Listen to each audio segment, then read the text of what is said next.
નમસ્કાર ગુજરાત, જય માતાજી, વંદે માતરમ, ભારત માતા કી જય।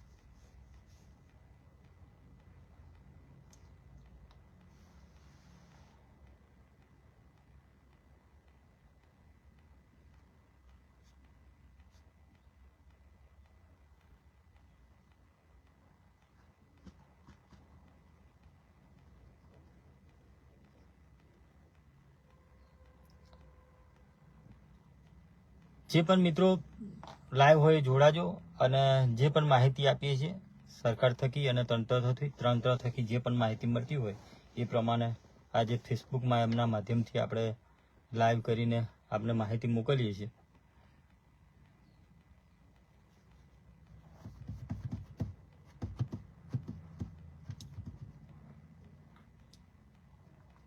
આપણે સવારમાં લખ્યું હતું કે રેશન કાર્ડ ધારકોને જાણવા જોગ બાબતે આપણે એ માધ્યમ માટે લાઈવ થયા છીએ કે ઘણા બધા ગુજરાતની અંદર અફવાઓ ફેલાવતા હોય કે ભાઈ આ થશે પેલું થશે કે કેવાયસી બાકી છે તો શું થશે અને અમુક રાશન કાર્ડની અંદર કેવાયસી નહીં થાય તો રાશન નહીં મળે, એવી બધી અફવાઓને એવો જોર ગામડામાં પણ ચાલી રહ્યો છે। અને સૌથી વધુ સોશિયલ મીડિયાની અંદર ફેસબુકમાં આપણા ગામડાના મિત્રો સૌ કોઈ જોડાયેલા છે અને સૌ કોઈ જોવે છે। કારણ કે હું કાલે રાત્રે લગભગ 10:30, 11, 12 વાગ્યાની આજુબાજુ મારા વિસ્તારમાં ગયો હતો હોટલ ઉપર, ત્યારે ગાડીના જે ડ્રાઈવરને કંડક્ટર મને મળ્યા કે તમે જગદીશ ચૌહાણ? તો મેં કીધું હા હું જગદીશ ચૌહાણ। અને ખરેખર એવા મિત્રો જે મારા સોશિયલ મીડિયાની અંદર જોડાયેલા છે કે આ સોશિયલ મીડિયાના માધ્યમથી મને ઓળખતા થયા હોય, કોઈ પહેલેથી ઓળખતા હોય, તો એમને કીધું મને કે હું તમારા વિડીયો જોઉં છું, લાઈક કરું છું, કોમેન્ટ પણ કરીએ છીએ અને સારી એવી માહિતી આપો છો। એટલે જે પણ માહિતી મળતી હોય એ માહિતી પ્રમાણે આપણે લડત પણ લડીએ છીએ અને જે પણ માહિતી હોય માહિતી પણ આપીએ છીએ। તો કેવાયસી જેને પણ બાકી હોય, છેલ્લી તારીખ 31 ડિસેમ્બર હતી 2024, પણ તમે નહીં કરાયું હોય કેવાયસી તો પણ 31 ડિસેમ્બર સુધી અનાજ મળશે જ। કેવાયસી નહીં થયું હોય તો 31 ડિસેમ્બર પછી પણ તમને અનાજ મળશે। અને જો કદાચ કોઈ રાશનના દુકાનદાર જે પણ કદાચ તમને કહેતા હોય ભાઈ અનાજ નહીં મળે કો તો કેવાયસી નહીં થયું હોય તો તમારું અનાજ કપાશે, તો એવા લોકોની રજૂઆત તમે આપણા પુરવઠા વિભાગ મામલતદાર ઓફિસે પણ તમે લેખિતમાં પણ આપી શકો છો। જે પણ લાયસન્સ ધારક હોય, રાશન ધારક, આપણો જે રાશન ધારક જે પણ હોય એ દુકાનદાર સામે તમે એક્શન લઈ શકો છો। એટલે જે તમારા નજીકમાં આવતું હોય તો પુરવઠા વિભાગ હોય જ, તો તમને ના ખબર પડતી હોય તો કોકની જોડે લેખિતમાં લખાવડાવી અને જે પણ અનાજ મળ્યું હોય એની પાવતીઓ લઈ અને તમે લેખિતમાં તમે આપી શકો છો અને જાણકારી પણ આપી શકો છો। એટલે ઘણા પણ એવું નહીં હોતું કે ભાઈ રાશન ધારકોને કદાચ રાશન દુકાનદાર કદાચ આપણને છેતરાવતો હોય તો ઘણી જગ્યાએ સારા પણ એવા દુકાનદારો હોય છે કે જે તમને તટસ્થ ને સાચી માહિતી આપે છે અને જે પણ મળવાપાત્ર આપે જ છે એને। અને જ્યારે પણ સેવાના કાર્યો હોય ત્યારે પણ દુકાનદારો આગળ આવે જ છે અને જે પણ લોકોને મદદરૂપ થાય છે। એટલે એવું નહીં હોતું કે બધા ચોર જ હોય છે, દરેક જગ્યાએ હોય છે, સારા લોકો પણ સારા હોય છે અને સચોટ માહિતી પણ આપે છે। એટલે એવા મિત્રોને પણ હું આવકારું છું। ઘણા બધા ભાઈઓ સામેથી ફોન કરતા હોય છે, ઘણા બધા માહિતી આપતા હોય, તો કેવાયસી બાકી હોય તેઓને 31 ડિસેમ્બર બાદ પણ 2024 31 ડિસેમ્બર બાદ પણ તમને અનાજ મળવા પાત્ર છે। અને તમને અનાજ ના મળે તો તમે તમારા પુરવઠા વિભાગમાં કો તો પછી તમારા સરપંચ હોય કે તાલુકા સભ્ય હોય, તમે જેને વોટએવર જેને મત આપ્યા હોય એને પણ તમે જાણકારી આપ્યો છો અને તમે ભાઈ અમારી માટે બોલો, એમ તમે મત લીધા છો તો અમારા માટે બોલો અને તમે કરાવડાવો। એટલે જરૂરી છે તમે એવા લોકોને ચૂંટી લાવો કે જેથી કરીને તમારી જે પણ નાની સમસ્યા હોય, આપણે મતદાન કેમ કરીએ છીએ? આપણે મતદાન એટલા માટે કરીએ છીએ કે આપણે એક ગરીબ મધ્યમ વર્ગ પરિવારના હોય, ખેડૂત હોય, કંઈક નાની જોડી નોકરી કરતા હોય, જોબ કરતા હોય, કાં તો કોઈક આપણો નાનો ધંધો વ્યવસાય કરતા હોય, અને આપણે આપણો અવાજ બનવા માટે કે આપણા વિસ્તારના, આપણા ગામના રોડ, રસ્તા, પાણી, ગટર લાઈન અને એવા વિકાસો માટે આપણે એને ચૂંટાઈ લાવતા હોય, અને જે પણ આવા સરકારી જે કામો આવતા હોય એની અંદર કદાચ ઉણપ આવતી હોય તો આપણા માટે 2 શબ્દો બોલે. મિત્રો, શેર કરજો. આપણા ભલે ફોલોવર્સ થોડા છે, પણ તમે મારી તાકાત છો, તમે બધા સૌ કોઈ ખૂબ જ પ્રેમ આપો છો, એટલે થોડુંક શેર કરી દેજો. એટલે આપણે મતદાન કરતા હોઈએ છીએ. પણ હવે ઘણા બધા મતદાન ચૂંટણીઓ જીતી જાય છે, અને પછી મેં મારા વિસ્તારો હોય છે, ઘણી બધી જગ્યાએ ઓબ્ઝર્વેશન કર્યું જ છે અને મુલાકાત કરીએ જ છે ઘણા જગ્યાએ. તો ત્યાં આગળ તાલુકા સભ્ય માટે તમે જેની માટે લોકો જોડે ઝઘડા કરો છો, તમે જિલ્લા પંચાયત માટે જેની માટે ઝઘડા કરો છો, જેની લોકો જોડે આપણે ઓળખતા ના હોય, બીજા ગામવાળા મતદારો જોડે કંઈક મતદાન માટેના આ છે તે છે, તમે તાઇફા કરો છો. ઘણા લોકોના કંઈક ફરિયાદો થાય ત્યારે પેલી જ્યારે પણ ચૂંટણીઓ આવે ત્યારે તમારે ફિલ્ડિંગો ભરવી પડે છે. એટલે આ બધું તમે જોવો છો. સરપંચની ચૂંટણી માટે તમે ગમે તે કરતા હોય ત્યારે લડાઈ થાય, આ છે તે છે, ગામમાં ફરિયામ વિવાદ થઈ જાય, વોર્ડના સભ્યો બે આમાં લડતા હોય એમાં વિવાદ થઈ જાય છે, અને આપણા ઘરની અંદર જ નુકસાન જાય છે, આપણા પરિવારમાં નુકસાન જાય છે. તમે જેની માટે લડો છો અને જેની માટે કરો છો, અને ફિલ્ડિંગ ભાઈ તમારે જાતે જ ભરવાની હોય છે સાહેબ મારા. એટલે સૌ કોઈ મતદાન કરો. મતદાન એક આપણો ધર્મ જ છે, અને જેને પણ સારો એવો નેતા ચૂંટાઈ લાવો કે જેથી કંઈ તમને કામ લાગે. આપણા તાલુકામાં પણ ઘણા બધા એવા નેતા છે. આપણે ધારાસભ્યશ્રીની વાત કરીએ તો એ નાના યુવાનો માટે, વિદ્યાર્થીઓ માટે, સૌ કોઈ માટે એ અવેલેબલ જ હોય છે. એવા ઘણા બધા તાલુકા પંચાયતમાં, જિલ્લા પંચાયતમાં તમે એવા સારા નેતા જોયા હશો. વોટેવર જે હોય સારું કામ કરતા હોય. ભગવાન રાજા રણછોડરાયને પ્રાર્થના કરું છું કે તમે સારામાં સારું કામ કરતા હોય તો ફરીથી પણ ચૂંટાઈને આવો અને તમારો પ્રજાનો અવાજ બનો. અમે આ બકબક કરીએ છીએ, અવાજો કરીએ છીએ, એટલે અમને તો લોકો ગાળો બોલે છે ઘણા બધા, પણ અમે બોલીએ છીએ તમારા માટે બોલીએ છીએ. અમે વિરોધ કરીએ છીએ તમારા માટે વિરોધ કરીએ છીએ, કે ભાઈ અમારે એવી કોઈ રાજપાટો એવી જોઈતા નહીં કે ભાઈ તમારા માટે ના બોલી શકે, આ છે તે, પણ તમે તમારી માટે જ બોલીએ છીએ. પણ અમે અમુક લોકોના એવા કણાની જેમ ખૂંચીએ છીએ કે એની કોઈ વાત જ નહીં. જ્યાં હોય ત્યારે વિરોધ હોય, આ છે તે. ભગવાન એમને પણ વધુ તાકાત આપે, જેથી કરીને તમે વિરોધ કરો તો અમે જ વધુ મજબૂત બનીએ. ભગવાન તમને વિરોધ કરવાની પણ તાકાત આપે. ઘણા બધા મિત્રો છે જે પણ વોટેવર જે હોય મારા મિત્રો, પણ આપણે જે ઇન્ફોર્મેશન આપીએ છીએ, જે પણ વાતચીત કરીએ છીએ, એ સૌ કોઈ લોકહિત અને લોક ઉપયોગી માટે આપતા હોઈએ છીએ, અને જે પણ બોલીએ છીએ તો લોકોનો અવાજ બની અને મિત્રો સામે પણ વિરોધ થઈ જતો હોય છે. ઘણી વખત તંત્ર સામે પણ વિરોધ થતો હોય. કોઈક વખત અમારે ભલે મારા મિત્ર છે, મારા લોકલાડીલા ધારાસભ્ય શ્રી છે યોગેન્દ્રસિંહ સાહેબ, અને મારા પરમ મિત્ર છે, પણ તો પણ એમની સામે પણ બોલતા હોઈએ છીએ કે જ્યાં પણ કંઈક અન્યાય થતો હોય તો મિત્રતા ભૂલી અને સાચું જે પણ હોય, સત્ય હોય, એમની સામે મૂકીએ છીએ અને લડીએ છીએ. અને પ્રજા માટે, લોકહિત માટે, તમારા માટે કદાચ બોલીએ છીએ અને એ કરીએ છીએ. એટલે સૌ કોઈ મિત્રોને વિનંતી કે સપોર્ટ કરજો, અને વિરોધ કરવો હોય તમારી તાકાત હોય એટલો કરજો. આપણને કોઈ ફરક પડતો નહીં, અને ફરક પડવાનો પણ નથી, કારણ કે આપણે જાતે કમાઈએ છીએ, જાતે ફરીએ છીએ, જાતે રહીએ છીએ. કોઈની સામે આપણે હાથ લાંબો કરતા નહીં. એટલે આપણને ભગવાને એટલું તો આપ્યું જ છે કે આપણું પરિવાર, આપણું ઘર અને આપણું પોતાનું જીવન નિર્વાહ થઈ શકે. એટલે સૌ કોઈ મિત્રોનો આભાર. તમે મારી શક્તિ છો, અને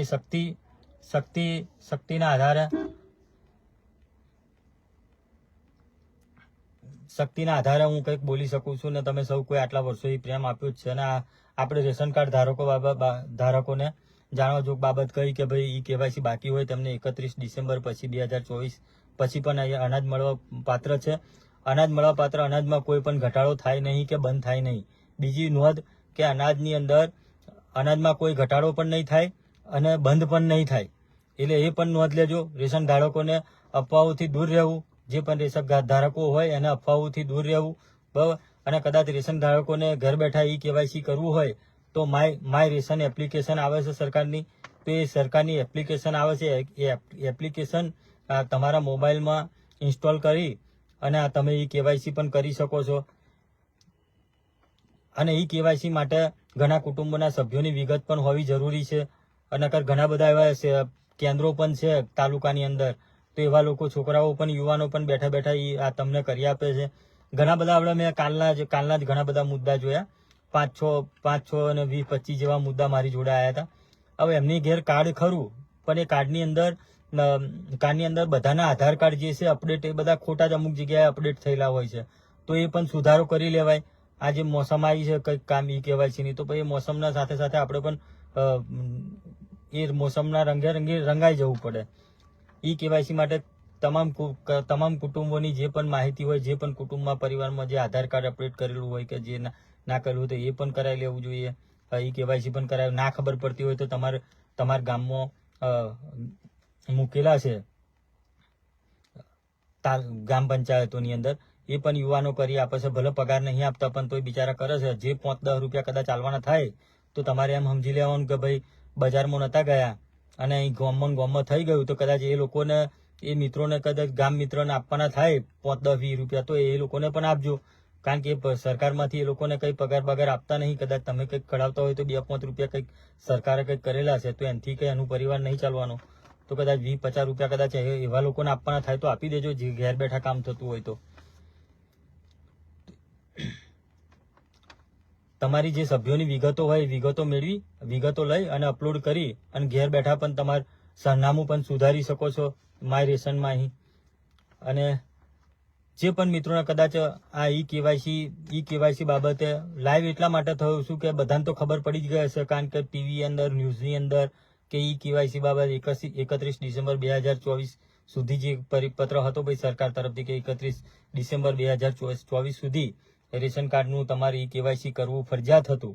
પણ સરકારે એ થોડુંક ડિલે કરી અને થોડોક ટાઈમ આપ્યો હોય કે ભાઈ લાંબો સમય આપ્યો હોય, પણ કરાવી જ લેજો, જેથી કરી તમારી અંદર નોંધ લેવાય. અને જે પણ સરકારના જે પણ નિયમો હોય એ કદાચ અત્યારે ધક્કા ખાધા હોય, લાઈનમાં હોય, પણ આવનાર સમયમાં કદાચ તમને લાભ થાય એ વસ્તુ માટે, એટલે કરાવવી જરૂરી છે. કારણ કે જ્યાં સુધી આપણે સિસ્ટમમાં અપડેટ નહીં થાય આપણી કોઈ પણ વસ્તુ, ત્યાં સુધી આપણને ખબર નહીં પડે.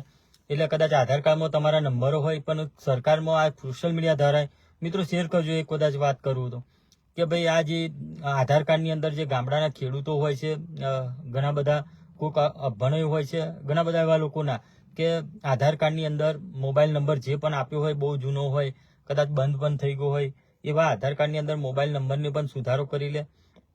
અને સુધારો મારે તો સરકારને એટલું કહેવું છે, કદાચ મામલતદાર સાહેબ શ્રી, કલેક્ટર સાહેબ શ્રી, આપણા ખેડા જિલ્લાની અંદર જે પણ સાંભળતા હોય કે ગુજરાતની અંદરથી કંઈક એવી સિસ્ટમ લાવો કે આ જે મોબાઈલ નંબરની જે પ્રથાઓ જે છે, કારણ કે મોબાઈલમાં તમે જોવો છો કે ભાઈ દર મહિને રિચાર્જ કરાવવું જ પડે.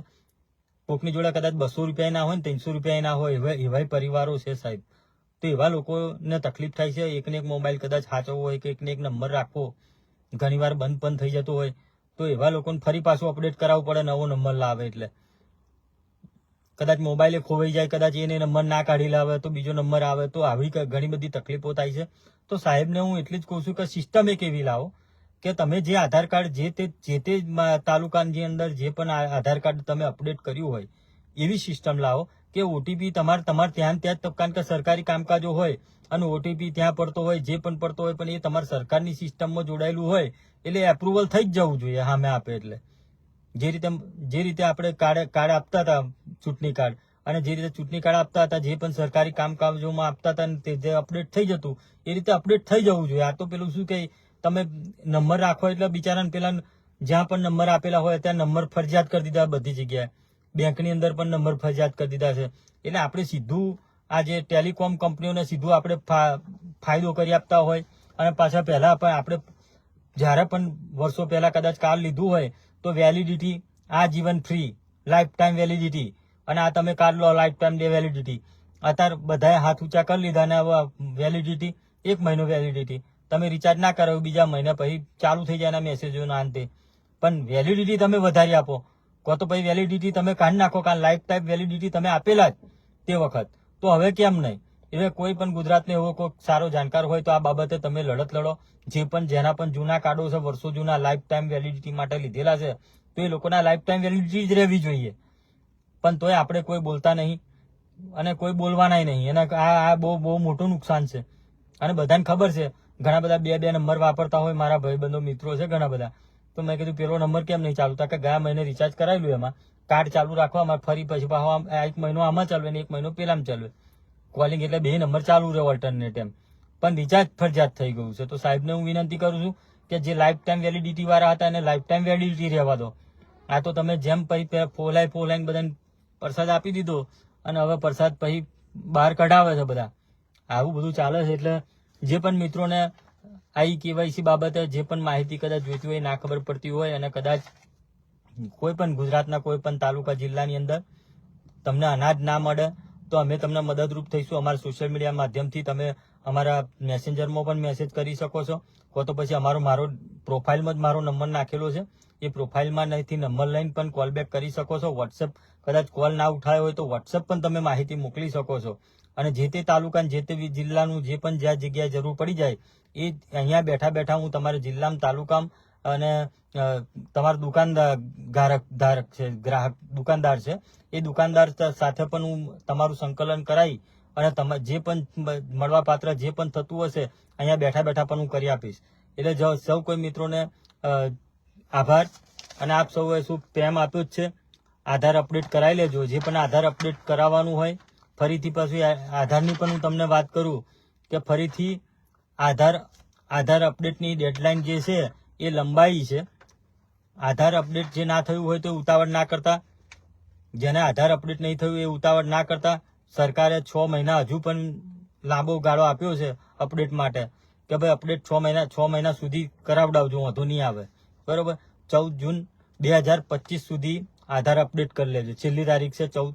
પહેલી આપણે હમણાં 14 તારીખ હતી, 14મી ડિસેમ્બર, પણ બીજી 14 જૂન 2025. એટલે 6 મહિનાનો ગાળો આપ્યો છે. તો એની અંદર પણ તમે ત્યાં સુધી પણ આધાર અપડેટ કરાવી લેજો. જરૂરી છે. પણ સાહેબને કદાચ આ સૂચન ગુજરાત સરકાર કદાચ સાંભળે, જે લાઈફ ટાઈમ વેલિડિટી વાળા હતા એ લોકોને ટેલિકોમ વાળાને લેખિતમાં આપી અને તમે આ જે જનતાને જરૂર છે એ જનતા માટે મદદરૂપ થજો. આ 150 રૂપિયા, 200 રૂપિયા, 250 રૂપિયા, 300 રૂપિયા, 900 રૂપિયા ભલે રિચાર્જ આપ્યું છે, તમે ઓછું રિચાર્જ છે, એની સામે ડેટા આપો છો, પણ ડેટાથી કઈ પેટ નહીં ભરાવાનું, ડેટાથી ઘર નહીં ચાલવાનું. ડેટા સસ્તો છે. ડેટા બહુ ખૂબ સસ્તો છે. આપણે બધા કરતો સસ્તો છે. વિશ્વ કરતો આપણો ડેટા ખૂબ સસ્તો છે. પણ એની સામે જોવું પડે કે ભાઈ સામે આપણે વિશ્વ કરતા ડેટા સસ્તો છે, પણ એની સામે આપણી જે ગરીબી છે, આપણા વિસ્તારોની જે ગરીબી છે, રોજગાર છે, ધંધા છે, એ બધું બહુ ડાઉન છે. એટલે આપણે અત્યારથી જો અમેરિકાના સપનો જોતો હોય તો એ સપનો હજુ પહોંચાશે ત્યાં સુધી, પણ એને માટે ઘણું બધો સમયગાળો જોઈશે. અને આ જે ભ્રષ્ટાચારી પણ ઘણા બધા થતા હોય છે. 2 મહિના 3 મહિનામાં રોડ તૂટતા હોય, આવું બધું ઘણું બધું થાય છે. એટલે તમારે સૌ કોઈ જાણકારી રાખવાની જરૂર છે. જે પણ જગ્યાએ અન્યાય થતો હોય, ખોટું થતું હોય, બોલવું પડશે. બેબાક બોલજો, લડજો. તમારે જ્યાં પણ લાગે, જરૂરત લાગે ત્યાં આગળ તમે મૌખિકની જગ્યાએ લેખિતમાં રજૂઆત કરજો અને તમારા વ્યક્તિઓને ન્યાય અપાવજો. જે પણ ચૂંટણીઓ લડતા હોય, લડેલા હોય એવા મિત્રોને પણ હું કહું છું કે તમારા વ્યક્તિઓને જ્યારે જરૂર પડતા ઉભા રહો.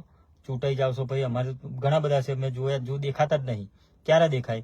કંઈક પાર્ટીનો કોઈ કાર્યક્રમ હોય, ભાજપ કોંગ્રેસનો, ત્યારે કદાચ સ્ટેજ પર દેખાય ને કોંગ્રેસ તો દેખાતી જ નહીં. અમારા તાલુકામાં તો કોંગ્રેસના કોઈ દેખાતા જ નહીં. મેં તો વિચાર્યું જ નહીં. ખાલી વિધાનસભા આવે ત્યારે કોંગ્રેસના લોકો અને કોંગ્રેસના કાર્યકરો બહાર નીકળે ઝંડા લઈને અને મિટિંગો કરે નોની બધે, અને ત્યાર પછી નીકળે. એટલે કોંગ્રેસે કદાચ અમારા જિલ્લામાં તો તાલુકામાં તો કંઈ દેખાતા નહીં.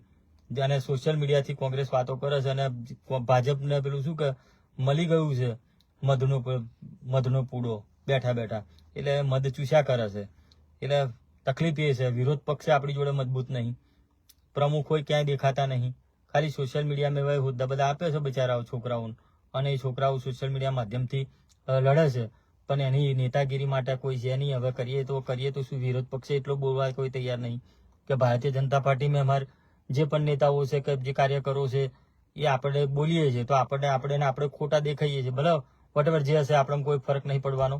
આપણે તો બોલશું, બેબાક બોલશું, જરૂર લાગે છે તો ફોમાઈ પડીએ. એટલે કોઈ ફરક નહીં પડતો. બોલવું તો પડશે જ સૌ કોઈએ, અને થોડીક તો દુશ્મની વરવી જ પડશે. કાલ રાત્રે જ અમે બધા બેઠા કે ચર્ચા થઈ, જગદીશભાઈ આ તમે કરો છો, આમ તેમ આ બધું કરો. ભાઈ તમે કરો, અમે ક્યાં કહીએ છીએ? ખેડૂતો માટે ફાર્મર આઈડી કેમ્પ છે કાલે આપણો ઠાસરાની અંદર, રેલવે સ્ટેશન સામે, વેદાંત વાટિકા પાસે, ડાકોર સેવાલિયા રોડ ઉપર. સૌ કોઈને આમંત્રણ છે, કાલે આવો. બ્લડ કેમ્પ રાખીએ છીએ, આવો. માં અંબાજીના ચાલતા યાત્રાળુઓ જતા હોય આપણા હિન્દુઓ, આપણા ધર્મપ્રેમીઓ માના દર્શન માટે, તો અમે ત્યાં પણ 24 કલાક જમે, નાસ્તો, રહેવાનું તદ્દન ફ્રી આપીએ છીએ. તમે પણ કરો, અમે ક્યાં ના કહીએ, તમારી જોડે અમે જોડાયેલા છીએ. પણ વિરોધ શું કામ કરો? વિરોધ પણ અમે કદાચ ખોટું કરતા હોય, પબ્લિકનું ખોટું કરતા હોય કે પબ્લિક માટે ના બોલતા હોય, તો તમે વિરોધ કરો, બેશક કરો, સોશિયલ મીડિયા પર ફોટો મૂકો, અને અમે જે પણ ખોટા હોય એ ખોટા બાબતે તમે ચિતરી નાખો. નો ડાઉટ તમે જે કરો એ પણ સારું જ કરીએ છીએ. કોઈક વ્યક્તિને અન્યાય થયો હોય, આ અમૂલમાંથી 135 યુવાનોને 86 તો આપણા ઠાસરા તાલુકાના યુવાનોને છૂટા કરી મૂક્યા. તમે ભાઈ બોલો, તમે પણ નીકળો. કે કેવા લોકો વિરોધ કરે કે જેને ગામમાં એકબીજાના તંત્રો તોડીને આશે તે છે, અને સરપંચ વોર્ડની ચૂંટણી લડવા માટેના જે લોકો વેખલા કરતા હોય એવા લોકો વિરોધ કરે છે. એટલે ભાઈ તમે કરો તો ખરા. કોઈક વ્યક્તિ તમે એના ન્યાય માટે બોલાવે તો અમે દોડીને જઈએ છીએ. ભલે 500 કિલોમીટર હોય કે 200 કિલોમીટર હોય, તો 100 કિલોમીટર હોય તો પણ આવીએ છીએ. દવાખાનામાં, હોસ્પિટલોમાં જ્યાં જરૂર પડી જાય તો ઉભા રહી જઈએ છીએ. અમારા જે હેલ્પ ગ્રુપના જે પણ દાતાઓ છે, બ્લડના જે પણ રક્તદાતાઓ છે, એ દાતાઓ અમદાવાદ જાય છે, પોતાના ભાડે રક્તદાન કરે છે. નડિયાદ જાય છે, પોતાના પૈસે રક્તદાન કરે છે. વડોદરા જાય, લુણાવાડા જાય. તમારે કંઈ કરવું નહીં, લોકોની પેલી શું કે ચાપલુશો કરી ખાવી છે. એટલે સૌ કોઈ, મારા મિત્રો ઘણા બધા એવા છે, નહીં કોઈ સોશિયલ મીડિયામાં સપોર્ટ કરતા કે નહીં કોઈ કરતા, તોય જ્યારે તમારે જરૂર પડે તો અમે આપીએ જ છે તમને સહકાર. અમને કોઈ ખોટું નહીં લાગતું. કોઈ દિવસ તમારી માટે તમે રાજા રણછોડરાયે તમને જે પણ શક્તિ આલી છે એનો ઉપયોગ કરો. અમે તમારી સાથે છીએ. પણ ખોટી વાતો કરીને, ખોટે બદનામ કરીને શું ફરક પડે છે બધાને? એ સૌ કોઈ મિત્રોને બધાને જય શ્રી કૃષ્ણ, વંદે માતરમ, ભારત માતા કી જય, જય રણછોડરાયને જય દ્વારકાધીશ. તમને સારું લાગે, આ લાઈવ સારી લાગે તો જરીક શેર કરી દેજો અને મોકલી દેજો મારા સૌ કોઈ મિત્રોને જેને જરૂરિયાત છે. એટલે આધાર કાર્ડ અપડેટ તમારે કરાવવાની જરૂરની, Aadhaar card update 14 December last date હતી. એની જગ્યાએ ફરીથી કહું, 14 ડિસેમ્બર 2024 હતી, એની જગ્યાએ 14 જૂન 2025 કરી છે. 6 મહિના અપડેટ બાકી છે. એ 6 મહિનામાં તમને ટાઈમ મળે ત્યારે કરજો. અને જ્યાં પણ લાગે ત્યાં આગળ, જરૂરી લાગે ત્યાં આગળ, કેટલી જગ્યાએ તમે કદાચ જરૂર પડે તો આધાર અપડેટ માટેના તમારી નજીક જ સુધારો કરવો હોય કાં તો અપડેટ કરાવવું હોય તો નજીકની પોસ્ટ ઓફિસ હોય, ઈ ગ્રામ કેન્દ્ર હોય, ઝોનલ કચેરી હોય અથવા જન સેવા કેન્દ્ર હોય, ત્યાં આગળ પણ સુધારો કરી શકાશે. તો તો ભાઈ તમને ખબર ના પડે તો અત્યારે સરકારની એક વેબસાઇટ છે કે તમારી નજીકની અંદર જ્યાં પણ આધાર અપડેટ થતું હોય કે આધારની અંદર મોબાઈલ નંબર ચેન્જ કે જે પણ નામ સુધારો જે પણ કરવું હોય એ હું મૂકી દઉં છું ડિસ્ક્રિપ્શનમાં એ અપડેટ કરવા માટે. તો પણ નજીકના તમારે જે ત્યાં નજીક પડતું હોય ત્યાં આગળ તમે કરાવી શકો છો ગુજરાતના. અને રેશન કાર્ડ માટે માય રેશન એપ્લિકેશન ડાઉનલોડ કરો. અને વેબસાઇટ સરકારની ઉડાઈ છે UIDAI.gov.in www. આ સત્તાવાર વેબસાઇટ છે. તો સત્તાવાર વેબસાઇટ પર જઈને પણ તમે માહિતી મેળવી શકો છો. અને જે કોઈને ખબર ના હોય, ઘણા બધા લોકોને ખબર નહીં જ હોતી, બહુ ડાયો ના થાય. અમુક તો બધાને ખબર હોય કે બહુ ડાયો થાય છે, પણ અમુકને ઘણા બધાને ખબર નહીં હોતી. તો પછી આ લીધે માહિતી મેળવી અને તમે કરી શકો છો. અને નજીકના જગ્યાએ તમે માહિતી મેળવી અને તમારું કાર્ય કરી શકો છો. સૌને જય રણછોડ, જય માતાજી, જય દ્વારકાધીશ, વંદે માતરમ, ભારત માતા કી જય.